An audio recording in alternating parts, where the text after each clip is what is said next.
A cold winter wind blew through the streets of Los Angeles as I left my office at Westwood Medical Center. The clock read 7 p.m. My last class for the day was canceled, and I decided to make Evie happy by coming home early. The waiting room was empty, with only my assistant Martha finishing filling out patient records. Walking down the steps of the underground parking garage, I pulled out my phone and smiled as I looked at the picture of Grayson set on the screensaver. My boy. 4.5 years of absolute happiness. His brown eyes, just like Evie's, always looked at the world with curiosity and mischief. I often found myself thinking that I couldn't get enough of him, especially when he was asleep. In those moments, I saw my little self in him, the same facial features, the same stubborn chin. The silver Lexus pulled away smoothly. The radio was softly playing some classic jazz, a habit from college. I thought about how much had changed in the last 5 years. My private practice as a family therapist had turned into a thriving business. I had authored 2 popular books on relationship psychology, and in a week I would be presenting my new work, Secrets of a Harmonious Marriage, The Path to Long-Term Happiness. The traffic light at the Wilshire Boulevard intersection flashed yellow. I stopped, looking at the people rushing home. A young couple under the same umbrella, she clinging to his shoulder, he carefully holding her waist. I remembered how Evie and I had walked in the rain just like that at the beginning of our relationship. It seemed like a lifetime ago. As we pulled into the driveway of our house in Brentwood, I noticed that the living room light was off. Strange. Usually at this time, Evie is usually home from her workouts at the health club. Parking in the garage next to her white Volvo, I pulled out my phone. No missed calls or messages. The house greeted me with silence. There was a note on the kitchen table, written in the familiar flying handwriting. I'll be late at the club. Jessica's night group canceled, so I'll take an extra class. Grayson's at his mom's. She's picking him up from daycare. Dinner's in the fridge. Kisses, A. I smiled as I opened the fridge. Evie always made sure I ate right, even when she wasn't home. A container of roast turkey and vegetables stood on the top shelf. Next to it was a fresh spinach and apple smoothie. My wife was obsessed with healthy eating, which is not surprising for a fitness trainer. Thanks to her, I got into this lifestyle too. Turning on the TV for background noise, I started heating up dinner. On the kitchen counter was a stack of mail, bills, advertisements, an invitation to a fundraiser from the clinic. Among the envelopes, I noticed a brightly colored card from Grayson's preschool. "Parents are invited to a New Year's matinee," read the caption, decorated with snowflakes and Christmas trees. Looking over the matinee program, I remembered Grayson playing a snowman in the Christmas play last year. Evie had cried tears of joy at the time, and I must admit, I could hardly hold back my tears either. Our boy was so touching in his white suit with his carrot nose. The ringing of the phone interrupted my memories. Liam's name popped up on the screen, my best friend since university and now a fellow intern. "Brighton, old boy. How's the preparation for the presentation going?" "Hi, Liam. I'm a bit nervous, to be honest. After all, it's not just another book. It's a whole philosophy of family therapy." "Come on. You're the guru of happy marriages." He laughed. "By the way, would you like to have lunch tomorrow? We'll discuss the details of the presentation, and I'll tell you about an interesting couple from my counseling sessions at the same time." "How about fig and olive at 1 o'clock?" I suggested, transferring the turkey to my plate. "Deal. Say hello to Evie and the little brigand." After dinner, I went up to the study. The walls were hung with diplomas and certificates. My books and research papers on psychology were on the shelves. But the centerpiece was a large family photo taken last summer on the beach in Malibu. Evie in a white sundress holding a laughing Grayson in her arms.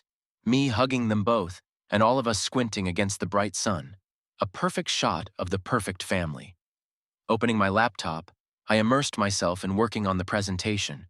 Time flew by unnoticed, and it wasn't until the clock struck 10 p.m. that I heard the front door slam downstairs. "Honey, are you still up?" Evie's voice came from down the hall. "In the study," I echoed, saving the document. She appeared in the doorway, flushed after her workout, with her brown hair gathered in a high ponytail. In a tracksuit with a shoulder bag, the same one I'd met her in 6 years ago at the same fitness club I'd signed up for at Liam's insistence. "How was the extra class?" I asked, pulling her to me by the arm. Great, she pecked my cheek. The new girls are so diligent. What are you doing home so early? The last couple canceled. Grayson's at your mom's? Yeah, she said she can pick him up in the morning right at the garden if you want. Evie reached out, kneading her shoulders. I'm so tired today. I'm going to shower and go to bed. Sure, sweetie. I'll be down soon. She was already in the doorway when I called out to her. Evie, don't forget, there's a presentation next Friday. You're taking the day off, right? She turned around with a smile. Of course, darling. I'm your main cheerleader. Evie has always supported me in everything, been there for me at every important meeting, every presentation. She is my rock, the woman who gave me the most important things in life, love and family. I worked a little more on the presentation, then went downstairs to check that the doors were locked. The TV was on in the living room, and Evie was already asleep on the couch, wrapped in a blanket. I gently picked her up in my arms, so light, so fragile, and carried her into the bedroom. She mumbled something in her sleep and snuggled against my chest. As I tucked her into bed, I stared at her calm face for a long time. 6 years of marriage, and I still sometimes do not believe my happiness. As I fell asleep next to her, I thought about the fact that I should write another book, about how important it is to trust each other, how valuable what we have is, and how easy it is to lose it all if we don't take care of it. The day of the presentation was surprisingly cold for Los Angeles. The thermometer outside my window read only 40 degrees Fahrenheit, and the gray sky promised rain. I stood in front of my bedroom mirror, trying for the third time to tie my tie. My hands were faintly trembling with excitement. Let me help. Ivy came up behind me, deftly handling the silk fabric. She smelled of her favorite perfume, a delicate scent of jasmine with hints of vanilla. It's going to be fine, sweetheart. You know this subject as well as anyone. I caught her gaze in the mirror. She looked stunning in a dark blue, open-shouldered dress, the same one I'd gotten her last Christmas. But something in her eyes made me wary. Some shadow of worry that she tried to hide behind a smile. Evie, is everything okay? You've been kind of different. Just worried about you. She turned away, fixing her hair. And tired a little. There's so many new clients at the club right now after New Year's. Everyone wants to get in shape. The doorbell rang downstairs. Audrey had arrived to be with Grayson. Evie hurried to open it, and I was alone with my thoughts. Something had really changed lately. Little things that seemed insignificant individually were adding up to a vague, unsettling picture. Evie was staying late at work more often. She touched me less often. Sometimes I'd find her sitting in the dark living room with her cell phone in her hands, but as soon as I walked in, she'd hastily turn off the screen. Daddy! Grayson's ringing voice snapped me out of my musings. He flew into the bedroom, followed by Audrey, as elegant as ever in her tweed suit. Brighton, darling, you look absolutely gorgeous. She pecked my cheek. Evie showed me your new book. I have no doubt it's going to be a success. Thanks, Audrey. I picked Grayson up in my arms, trying not to wrinkle his suit. So, Champ, are you going to be on good behavior with Grandma? Yes, we're going to make cookies and watch Toy Story. He put his arms around my neck. Daddy, why can't you stay with us? Daddy has an important gig, sweetie. Evie patted his head. We'll come back tonight and you can tell us all about it, okay? Vroman's bookstore on Colorado Boulevard in Pasadena was filled with people. I was standing backstage at the makeshift stage, going over my notes when Liam approached me. More people than at the last presentation. He handed me a glass of water. I even saw a couple journalists from psychology today. Not helping, I grinned, taking a sip. Relax, friend. You're the living embodiment of your theories yourself. Happy marriage, beautiful son, successful career. Who better to talk about the secrets of marital happiness than you? I nodded, searching the audience with my eyes for Evie. She was sitting in the front row with her purse on her lap. Her fingers were nervously rubbing the strap, and her eyes were staring off into space. I frowned. She was usually glowing with pride before my performances, cheering me on with a smile. Something was definitely wrong. The presentation was great. I spoke about the importance of open dialogue in the family, how to build trusting relationships, how to overcome crises and come out of them even stronger. The audience reacted vividly and asked questions. When the autograph session began, the line stretched across the room. "Dr. Holloway, your book saved my marriage." An older woman handed me a tattered copy of my first work. "I'll be sure to buy a new one now." "Thank you. That's very nice to hear." I smiled as I signed the book. Out of the corner of my eye, I noticed Evie walking out of the hall, holding her phone to her ear. Her shoulders were tense, her movements abrupt, not at all like her usual gracefulness. I wanted to follow her, but the line of people wanting an autograph didn't seem to be getting any smaller. It was only after an hour and a half that I was able to free myself. Evie was found in a small cafe at the store. She was sitting at a table by the window, absent-mindedly stirring her long-cooled tea. "There you are." I took a seat next to her. "Is everything okay? You disappeared all of a sudden." "Called my mom. Wanted to see how Grayson was doing." She smiled, but it was a strained smile. "Sorry I missed the end of the presentation. You were great." "Evie." I covered her hand with mine. "Talk to me.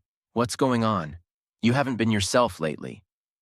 She opened her mouth as if about to say something, but at that moment a tall man in an expensive dark coat approached our table.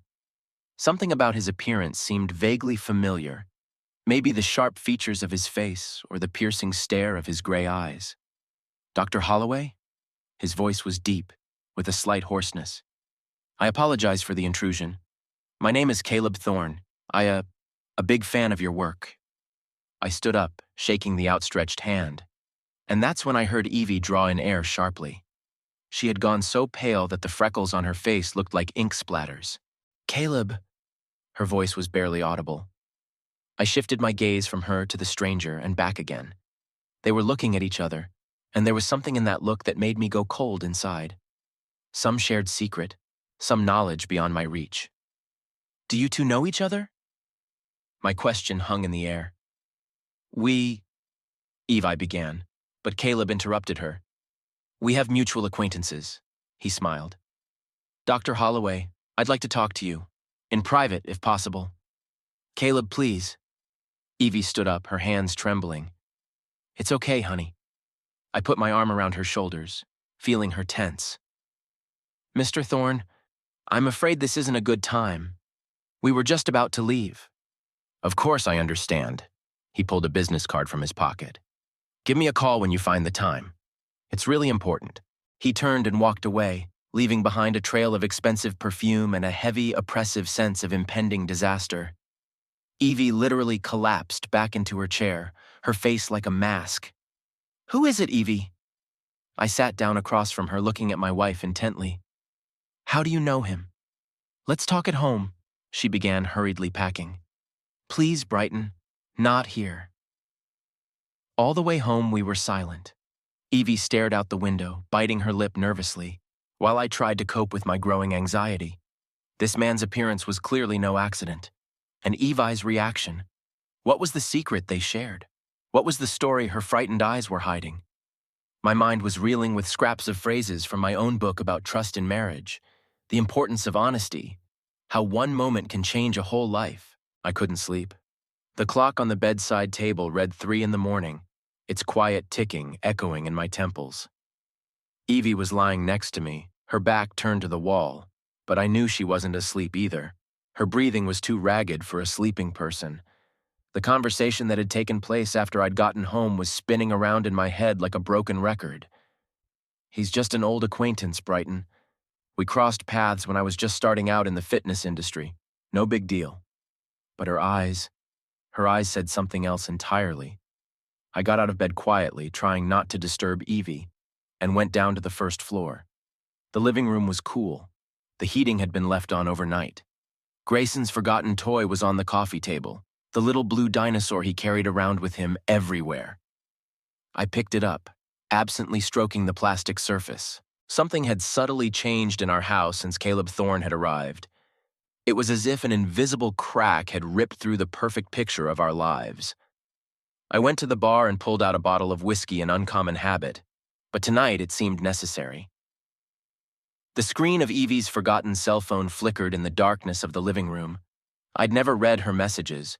Trust was the cornerstone of our relationship. But now my hand reached for the device. The lock screen flashed a notification. Caleb Thorne, we need to talk. Tomorrow. It's regarding G. The rest was hidden behind the border of the preview. Grayson. What could my son and this man have in common? The sound of footsteps on the stairs made me hastily put my phone back down. Evie appeared in the living room doorway, bundled up in her favorite cashmere robe. Can't sleep? Her voice sounded tired. Thinking about today, I took another sip of whiskey. About the presentation, about unexpected meetings. She sat down on the arm of the chair. Brighton, please. I told you it doesn't mean anything. Then why aren't you sleeping? Why do you shiver every time your phone rings? I set the glass down on the table a little more abruptly than I intended. Evie, I can see it. Something's going on. Something serious. You're exaggerating. She stood up, nervously fixing her hair. I'm just tired. The last few weeks have been challenging. New clients, your presentation. Don't do this. I walked over to her, peering into her eyes. Don't shut yourself off. I mean, we've always been honest with each other. We've always been able to talk about everything. Tears came to her eyes. She reached for me, but suddenly stopped halfway, as if she'd run into an invisible wall. I can't, she whispered. Not right now. Please give me time. Morning found me in my office. I was going through old photos on my laptop, our wedding, our honeymoon in Hawaii, the first few days after Grayson was born.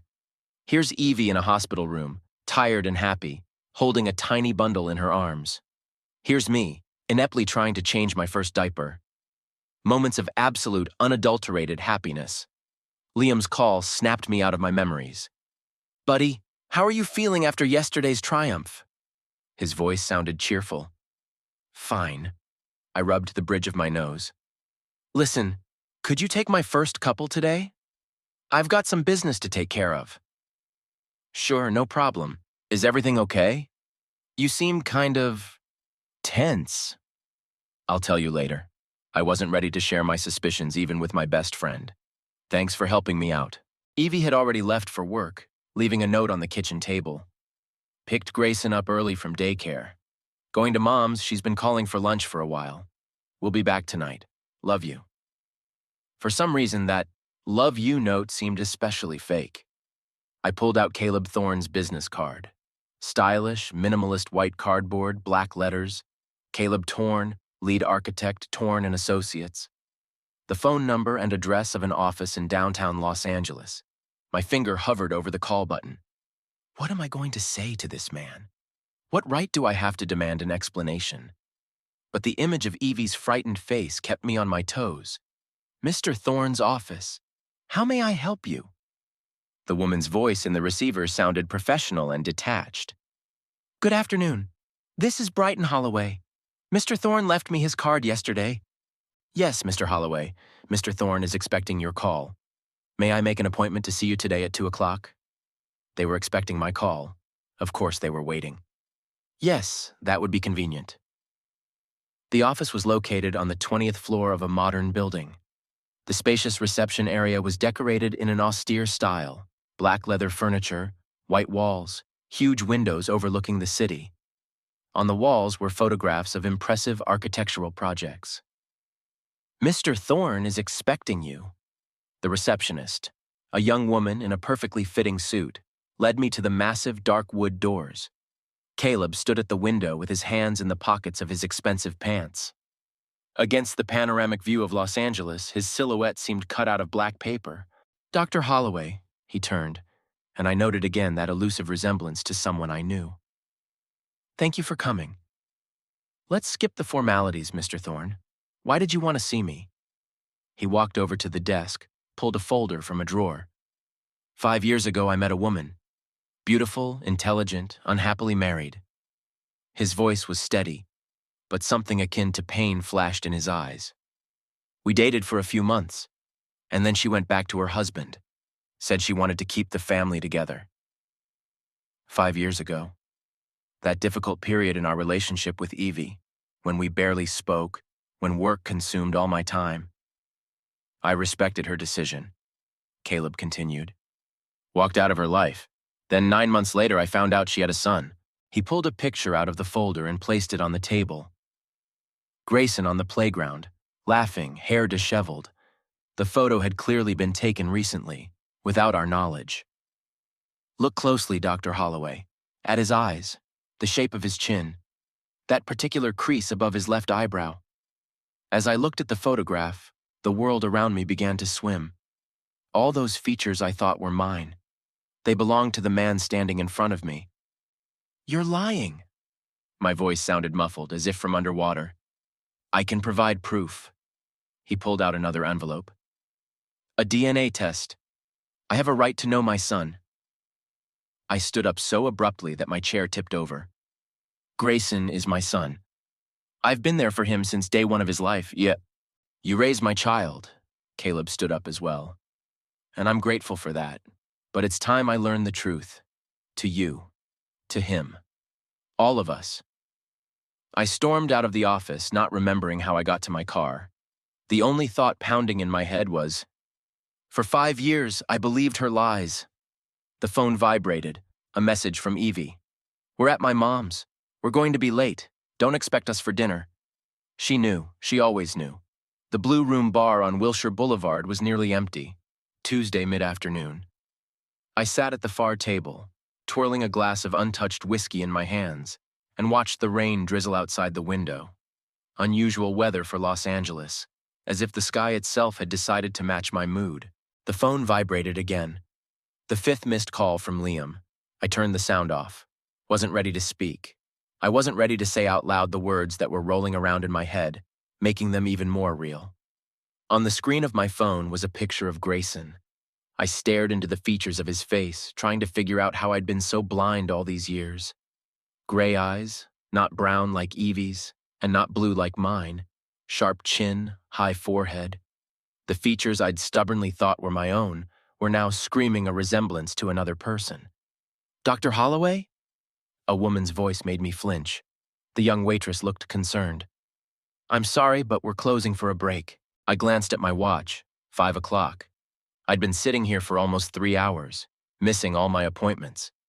Outside, the rain intensified, turning the city into a blurry watercolor. There was a couple standing under the visor of the bus stop across the street. The man was gently putting his arm around the woman's shoulders, protecting her from the wind with his umbrella. Such simple, sincere care. I'd once protected Evie the same way. The car didn't start right away, as if resisting the need to drive me home. The radio came on automatically, playing the same song we'd danced to at the wedding. I turned it off abruptly, unable to hear the familiar tune. The house was quiet and dark. In the hallway, Grayson's baby shoes, tossed carelessly by the door. His school backpack with dinosaurs in it. Toys in the living room. Traces of his presence everywhere. The child I thought was mine. Who I loved more than life. Who was... what?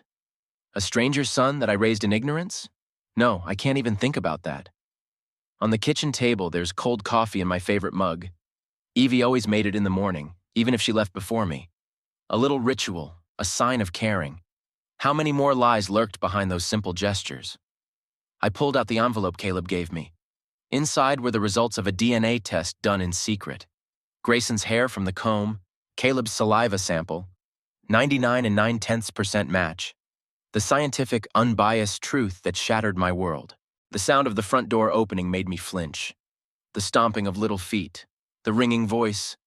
Daddy, Daddy, are you home? Grayson flew into the kitchen, throwing himself around my neck. I picked him up, inhaling the familiar smell of baby shampoo and caramel candy. My son. Always has been and always will be mine, no matter what the papers say. Honey, don't run like that. Evie appeared in the doorway, holding bags of groceries. Brighton? I didn't realize you were already home. She faltered, noticing the envelope on the table. Her face went pale, her hands trembling so hard that the package slipped out, scattering oranges across the floor. Grayson. Sunshine. Her voice sounded unnaturally calm. Go up to your room and play for a while, okay? But I wanted to tell Daddy about the dinosaurs. Grandma and I watched such a great movie. Later, honey. Daddy and Mommy need to talk. He reluctantly slid off my lap, picked up the orange that had rolled off the floor, and ran upstairs. Every step he took echoed in my chest with a dull ache. Evie walked slowly over to the table, taking the test results in her hands. Her fingers trembled slightly, but her face remained impassive. "He came to see you." Not a question, a statement. "Yeah," I watched her, trying to see my Evie in this foreign, frightened woman. "Told me an interesting story about how he met a woman 5 years ago who was unhappily married, how they dated for a few months, how she went back to her husband and then gave birth to a son. Brighton." She sank down in her chair as if her legs refused to hold her up. "I can explain." "Really?" I grinned bitterly. "Can you explain why you lied to my eyes for 5 years? Why you let me love someone else's child?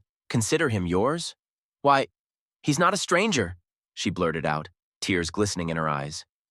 "You're his father. You raised him from day one. Don't you dare." My voice shook with restrained rage.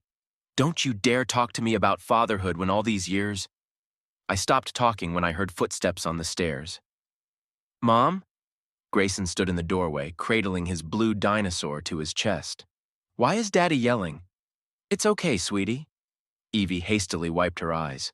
"We're just talking." "Did you two have a fight?" His lower lip quivered. "Like Tommy's? His dad yelled too, and then he left." I felt my heart clench with pain. Walked over to him and knelt down, hugging him. "No, champ, I'm not going anywhere. It's just that adults sometimes argue, but that doesn't mean we love you any less." He wrapped his arms around my neck like he'd done thousands of times before. His little heart beat next to mine, and in that moment all the test results seemed like meaningless pieces of paper. "Go upstairs." I kissed the top of his head. "Mommy will bring you an orange, okay?" When his footsteps fell silent upstairs, I turned to Evie. She stood with her arms wrapped around herself as if trying to protect herself. "We need to talk," I said, feeling each word scratch my throat. "About everything, from the beginning." "Not today." She shook her head. "Please, give me time." 5 years wasn't enough? I picked up an envelope from the table. "I'm making an appointment for my DNA test tomorrow. I want to be 100% sure. It won't change anything." Her voice was barely audible. "You're his father, the only father he knows and loves. And you are?" I looked into her eyes. "Who do you love, Evie? Who have you loved all these years?" She didn't answer, just raked up the scattered oranges and slowly walked upstairs to her son. Our son. His son. The morning began with a headache. I opened my eyes and spent a few seconds trying to figure out why I was lying on the couch in my office and not in my bedroom. Then the memories came flooding back. The conversation with Caleb, the test results, Evie's eyes full of tears and fear. There was an untouched glass of whiskey on the table. I still couldn't bring myself to drink it last night. Next to it was a picture from Grayson's birthday party last year.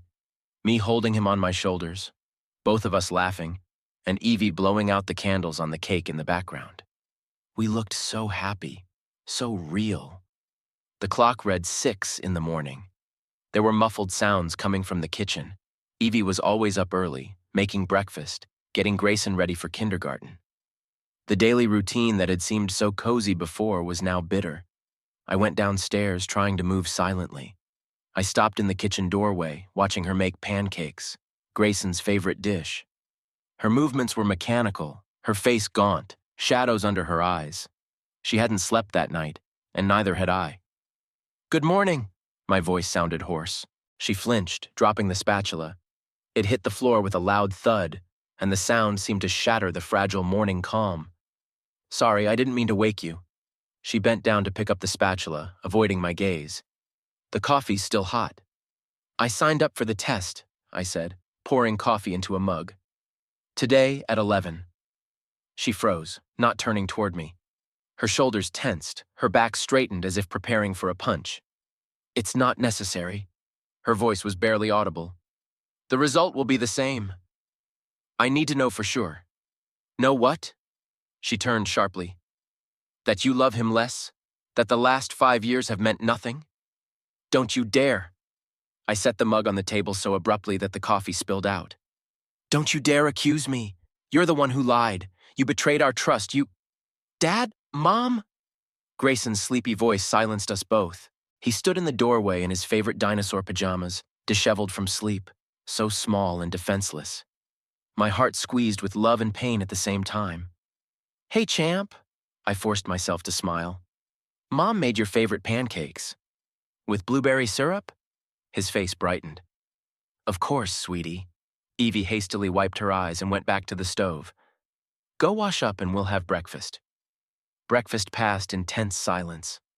I watched Grayson gobble down pancakes with gusto, talking about his new friend at daycare, the dinosaurs they drew yesterday, the 1,000 little things that made up his childhood world. A world that Evie and I had promised to protect. A world that could now crumble because of lies and betrayal. After breakfast, Evie took him to the garden.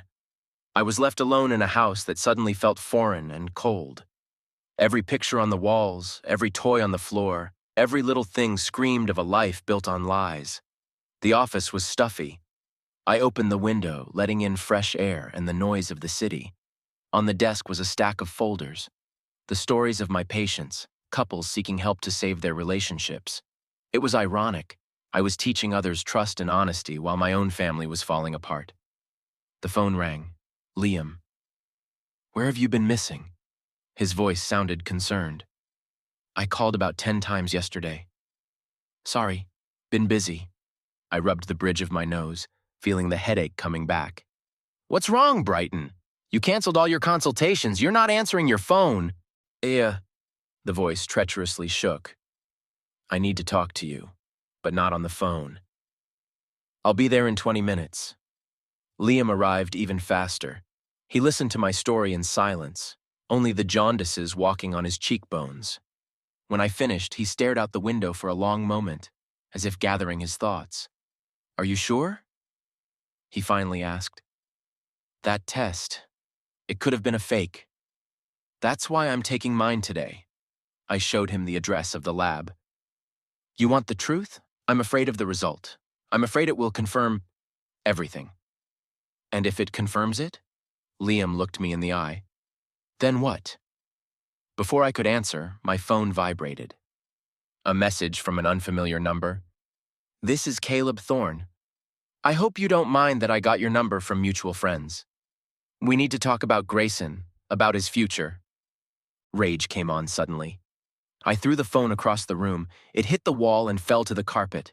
Hey! Liam put a hand on my shoulder. Calm down. Grayson needs you. He's what matters most right now.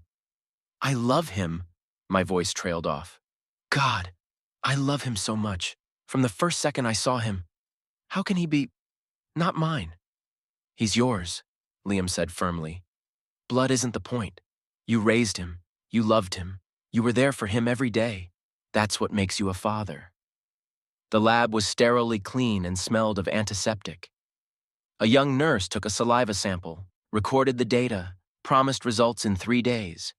3 days of waiting. 3 days of hope or fear. When I got home, Evie was sitting in the kitchen staring into the void. An untouched cup of cooled tea stood in front of her. Where's Grayson? I asked, stopping in the doorway. At my mom's. She didn't look up. I thought, we need to talk. Without him. Are you ready to talk now? She pulled an envelope out of her bag, a different envelope than the one Caleb had given me. I kept this for 5 years. Her hands shook. The letter I wrote to you back then, but never gave you. Maybe now is the time.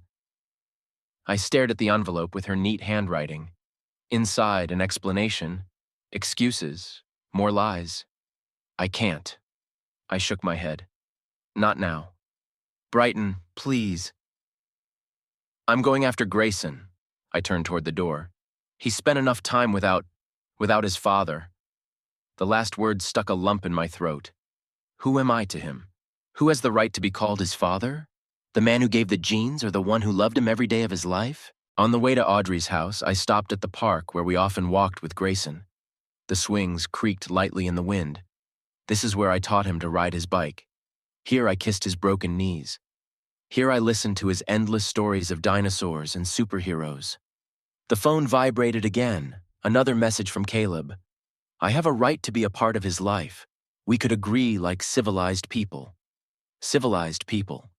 As if you could civilized ruin someone's family, as if you could gentlemanly steal someone's happiness.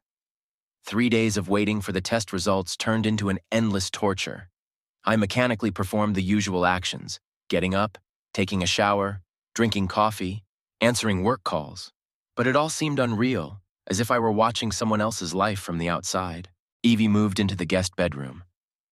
In the mornings, I could hear her crying quietly behind the closed door, but I couldn't find the strength to come over and comfort her.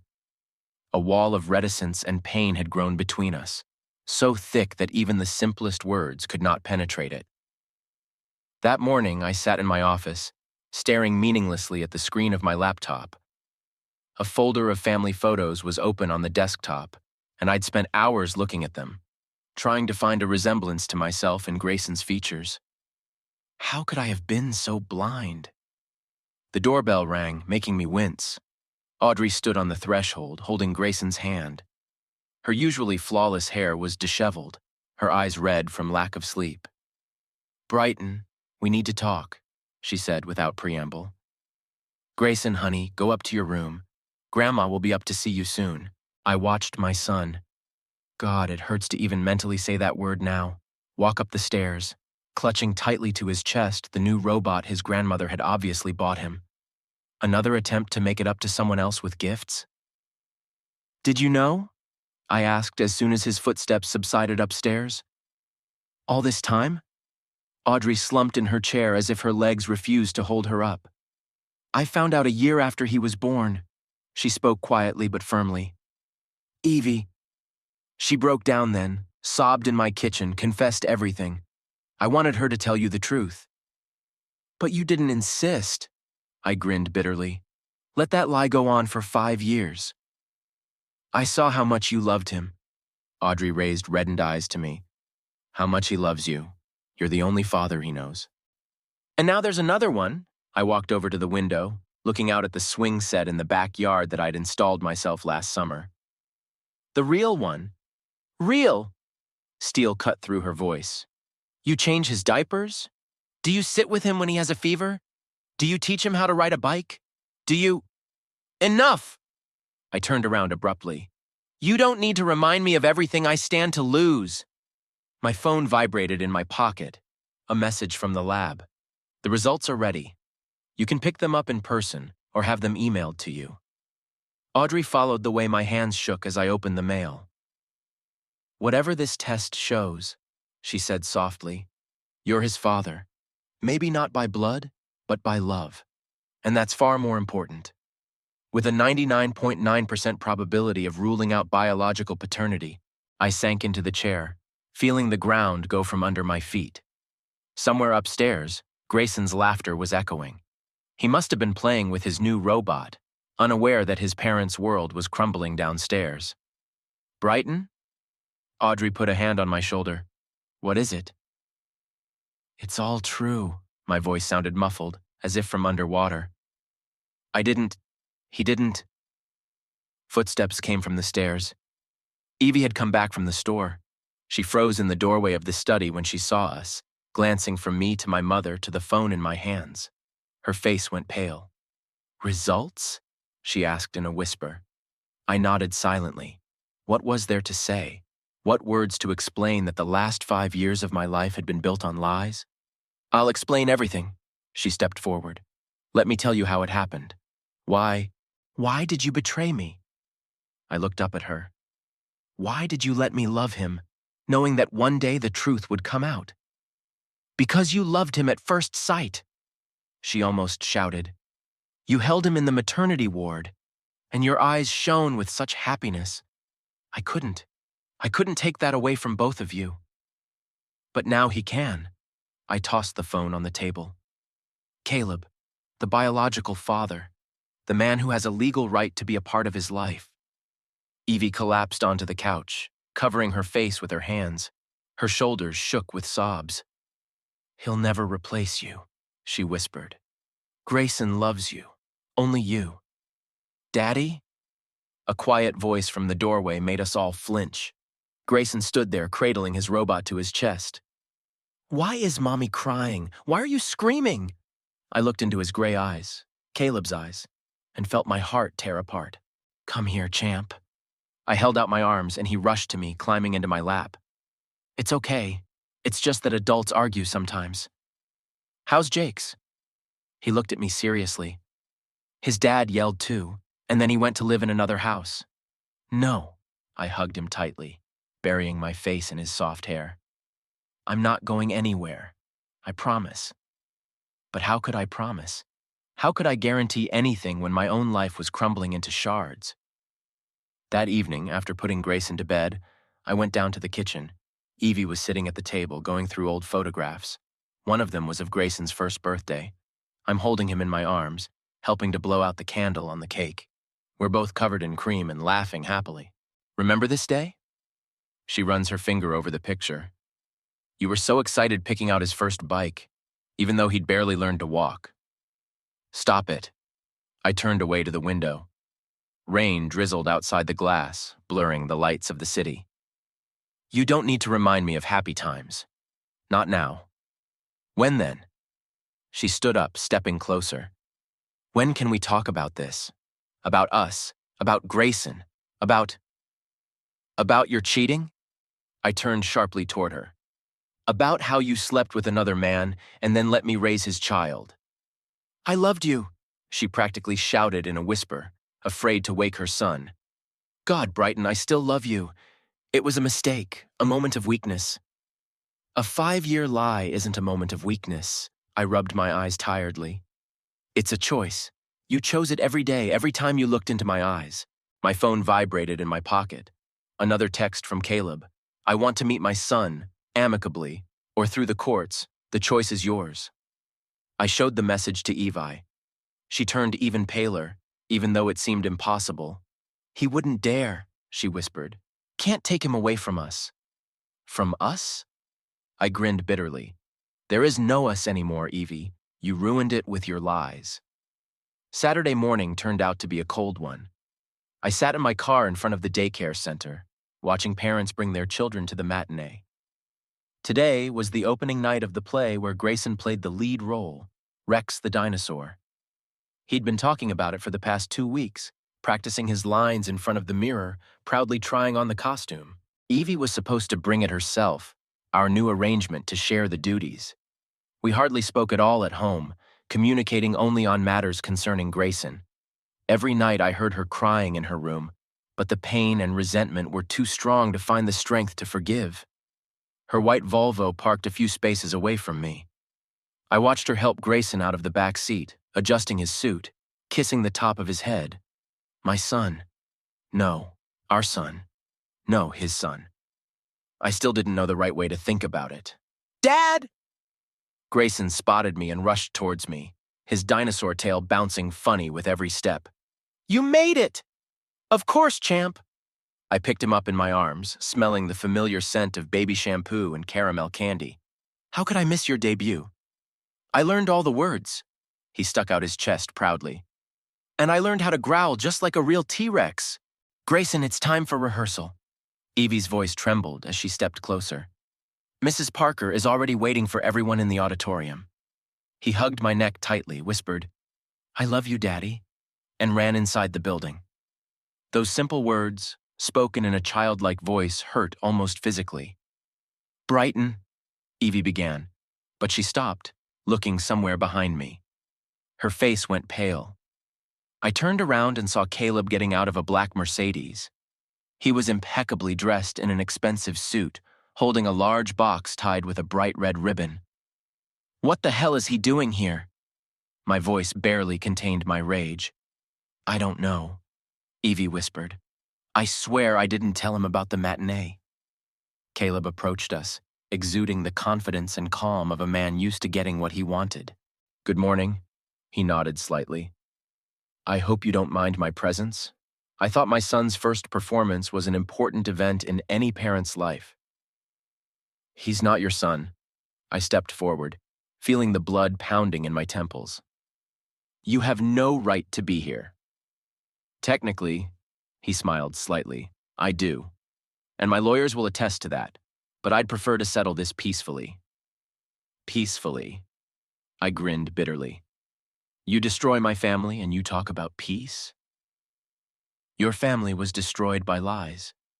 He looked at Evie, who stood with her arms wrapped around herself. Lies that I'm guilty of too. But this is Grayson we're talking about now. He deserves to know the truth. He's 5 years old. My voice shook with restrained emotion. You want to destroy his world because of your selfishness? Inside the building, the bell rang. The show was due to start in 15 minutes. Parents reached for the entrance, some peering curiously in our direction. We'll talk about this later. Caleb held out a box to Evi. This is for Grayson, the dinosaur collector's set he told me about at daycare. Where did you... She stammered, looking at the box like it was a snake. I have my sources, he smiled. I want to know my son Evie. All his interests, his dreams, his fears, things I've missed over the years. Let's go inside, I interrupted him, feeling like a little longer and I wouldn't be able to hold back. Grayson will be looking for us. The kindergarten auditorium was decorated with homemade decorations, cardboard trees, painted clouds, a big yellow sun made of corrugated paper. We sat at different ends of the auditorium, me in the front row where I always sat at matinees, Evie a few rows behind, Caleb somewhere against the wall. When Grayson came on stage in his dinosaur costume, the auditorium erupted in applause. He was so serious, so diligent in his role. His eyes, Caleb's gray eyes, searched the audience for me. Once he found me, he smiled that special smile that was meant only for me. His dad, the man he loved unconditionally and completely. I felt a lump rise to my throat.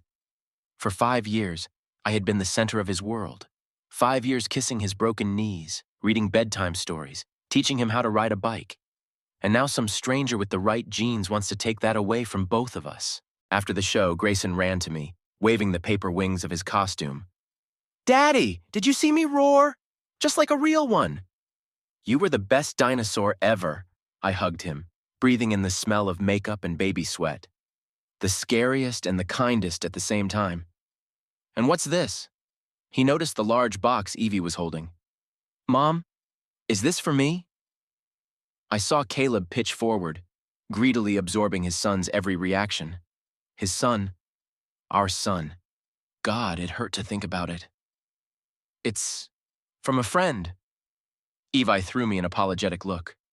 Will you open it at home? Can I now? Please, please, please.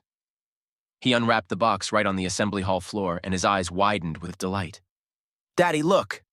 There's all kinds of Tyrannosaurus in here, and even a real skeleton and a picture book. I watched him go through the figures, looking at each piece with childlike delight, and I felt something inside shiver. Caleb knew. Somehow he'd learned about Grayson's main hobby and used it. You like it? Caleb's deep voice made Grayson lift his head. Very much. He smiled that open, trusting smile that was his trademark.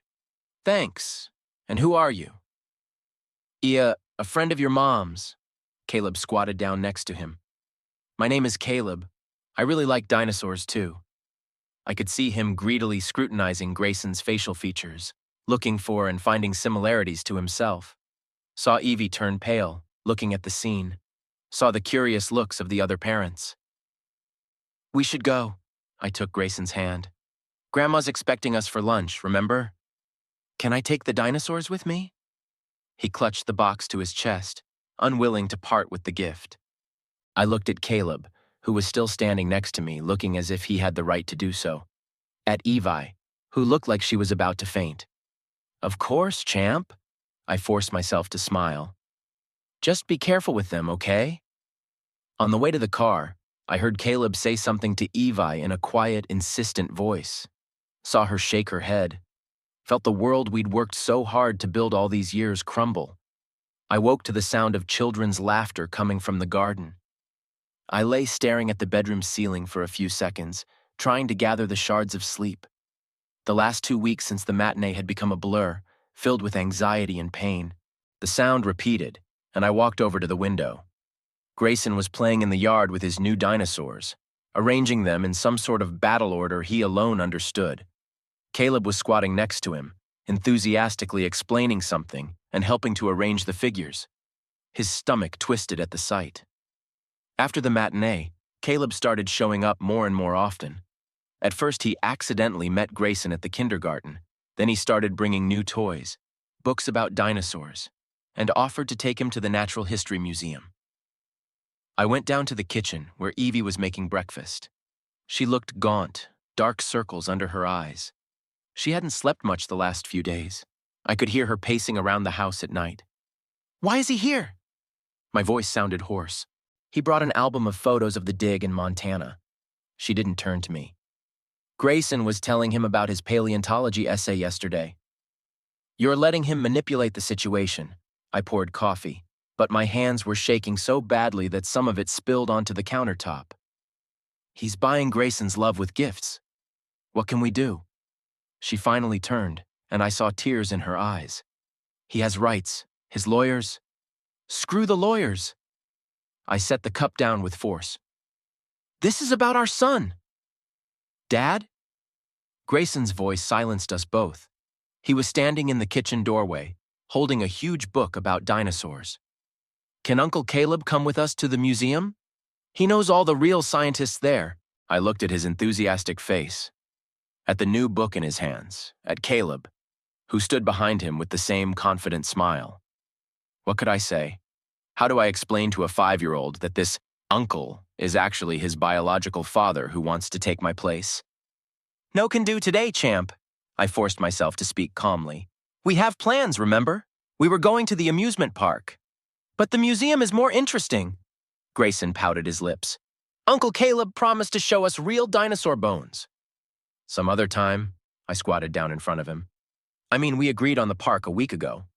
"Sure." Caleb put his hand on Grayson's shoulder, and the simple gesture sent a wave of rage through me. "We can go to the museum next weekend, if it's okay with your parents." Parents. How easily he said that word, as if he had the right to be part of our family. After breakfast, I went up to the study, unable to watch Caleb continue to charm my son. There was a stack of unread letters on the desk bills, advertising brochures, conference invitations. I mechanically thumbed through them until I came across a thick envelope with a law firm logo on it. Inside was a legal notice of Caleb Thorne's intent to establish paternity and gain joint custody of Grayson. Attached to the letter were the results of a DNA test and job references attesting to his financial solvency and standing in the community. The papers fell out of her trembling hands. Only one thought pulsed in my head. He wants to take my son away from me. Legally, officially, through the courts, take away the child I'd raised for 5 years. The ringing of the phone made me flinch. "Liam, how are you?" His voice sounded concerned. "You've missed your second band meeting already." "Can't work." I rubbed the bridge of my nose. "How can I counsel other families when my own is falling apart?" "Look," he was quiet. "Maybe you should talk to a lawyer. I know a good family law specialist." "And what will he say? That the biological father has rights? That 5 years of love and care means nothing in front of the DNA test results?" From downstairs came the sound of a door slamming. Caleb had finally left. A moment later, footsteps sounded on the stairs, and Evie entered the office. "We need to talk." She stopped at the door, hesitant to come any closer. "About what?" I showed her the letter from the lawyers. "About him wanting to take Grayson away? Or about how you're letting him manipulate us all?" "He's his father." Her voice shook. "By law." "By law?" I stood up so abruptly that my chair rolled back against the wall. "What about the moral right? Who's been there for you all these years? Who stayed up nights when he had a fever? Who taught him his first words, his first steps?" "Brighton, please." She stepped forward. "I know I'm to blame. I know I ruined everything with my lies. But this is about Grayson now. About his future. About a future where he'll be divided between 2 homes? Where he'll be torn between 2 fathers." Grayson appeared in the doorway, clutching a new book to his chest. "Dad, will you read to me about tyrannosaurs? Uncle Caleb said there's a really interesting chapter in there." I looked at his happy face, at the book in his hands. Another gift from the man who wanted to take my place in his life, and felt something break inside. Of course, champ. I forced myself to smile. Let's just change for the park first, okay? As he ran off to his room, Evie spoke again. Caleb suggested we all meet together to discuss the situation calmly, like adults. Calmly? I chuckled bitterly. How can we calmly discuss the fact that he wants to destroy our family? He doesn't want to destroy, she shook her head. He wants to be a part of his son's life. His son, the words burned her throat. Are you on his side now? I'm on Grayson's side, her voice hardened. And if a compromise must be found for his good. Compromise? I tossed the letter from the lawyers onto the table. He's threatening a lawsuit, showering Grayson with gifts, showing up uninvited. That's what you call a compromise? Grayson's voice came from upstairs, calling us to see how he'd dressed for the park. Such an ordinary, homely moment. One of 1,000 like it. But now all those moments were poisoned by the presence of a third person who had a legal right to them. At the amusement park, Grayson talked nonstop about dinosaurs, about the museum, about Uncle Caleb. Every mention of that name was like a stabbing blow. I watched him play, laugh, eat cotton candy, and tried to memorize every second. Because somewhere deep inside, a certainty was growing. I was losing him. Slowly, but inexorably losing my son. The last autumn leaves were swirling outside the office window. I sat at my desk, mechanically thumbing through the papers I couldn't bring myself to read. 3 months had passed since that matinee. 3 months that had turned my life into a never-ending struggle to keep what may never have truly belonged to me. On the table was a picture of Grayson, taken a week ago at the Natural History Museum. He was standing next to a huge Tyrannosaurus skeleton, smiling happily into the camera. Next to him was Caleb, putting his hand on his shoulder with that careless confidence that only comes with the right of blood. Evi sent me this photo, probably not thinking about how painful it would be for me to see it. My phone vibrated. A message from Liam. Group meeting in an hour. Will you come? I didn't answer. How could I do family counseling when my own family was crumbling before my eyes? My patients had found other therapists. The practice was slowly dying, but I didn't care. There was an oppressive silence in the house. Evie had left to pick up Grayson at daycare, and I took the middle of the week off for the first time in years. I just couldn't bring myself to pretend that everything was okay, that I was still that confident family relations expert. On the kitchen table was Grayson's forgotten toy, a small velociraptor, another gift from Caleb. Now the whole house was filled with these gifts books, toys, pictures from the museum. Each thing was a reminder of the man who had methodically taken my place in my son's life. The sound of a car pulling up made me wince. I heard the door slam, Grayson's ringing voice excitedly talking about something. But instead of the familiar, "Daddy, I'm home!" a heavy silence hung in the hallway. "Mommy, why is Daddy home?" His whisper was clearly audible through the open kitchen door. "Is he sick?" "No, honey." Evie's voice sounded strange. "It's just, he's got the day off." "Can we go to the zoo then? Uncle Caleb said there's a new exhibit there about—" "Grayson." I walked out into the hallway, interrupting him. "How was your day?" He rushed over to me, hugging my legs, and for a second it was just like before. The simple, pure happiness of fatherhood, unmarred by any DNA tests or legal rights. "Daddy, can you believe we did a project about evolution today? I talked about dinosaurs, and the teacher said I knew more than anyone else. Uncle Caleb showed me such interesting books yesterday." I saw Evie avert her eyes at the mention of Caleb. She had lost weight over the past few months, her features sharpened, and there was a hunted expression in her eyes. "Grayson, honey," she interrupted him softly. "Go up to your room and change. Daddy and I need to talk." Something in her tone made me tense up. I knew that look, that nervous movement of her hands. She'd made some kind of decision. When Grayson's footsteps subsided upstairs, Evie walked into the kitchen and sank into a chair as if her legs refused to hold her up. "Caleb offered me a job," she spoke softly, staring into the void in front of her. "At his new project in Seattle. Premium fitness center, full program management. I felt a chill spill over my body. You said yes. It wasn't a question. I could see the answer in her eyes, in the way she clenched her fingers, in her slumped shoulders. He says it's a chance to start over, for all of us. All of us? I grinned bitterly. You mean you and him and my son? Brighton. She finally looked at me. The last few months, we're all miserable. Grayson feels the tension, sees us avoiding each other. It's not fair to him. Is it fair to get him away from his father, from school, from everything he knows? You'll always be his father, her voice trembled. But Caleb has rights too. He wants to be a part of his son's life. And I have to give him that chance. You have to? I walked over to the window, looking out at the swing set in the yard. Or do you want to? She was silent for so long I thought she wouldn't answer. When she spoke, her voice was barely audible. I don't know. I really don't. But I do know that I can't live like this anymore. In this house, where every single thing reminds me of my lies. To see the pain in your eyes every day. What about my pain? I turned sharply toward her. Do you think it would be easier if you just disappeared with him to another city? We won't disappear. She shook her head. You'll be able to see Grayson whenever you want. Fly to him, take him on vacations. Take him on vacation. I felt anger rising. You're suggesting I become a stay-at-home dad for a kid I raised for 5 years? A floorboard creaked upstairs. Grayson must have been eavesdropping. We both fell silent, listening to the quiet footsteps overhead. When? I finally asked. In a week, she stood up, walking over to the refrigerator where Grayson's childhood drawings still hung.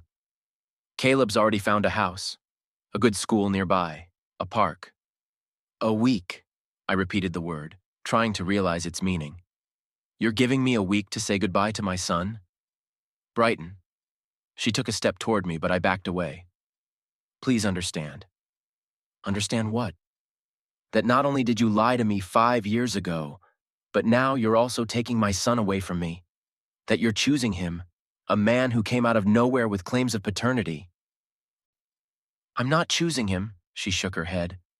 I'm choosing peace for Grayson, a new beginning, a chance.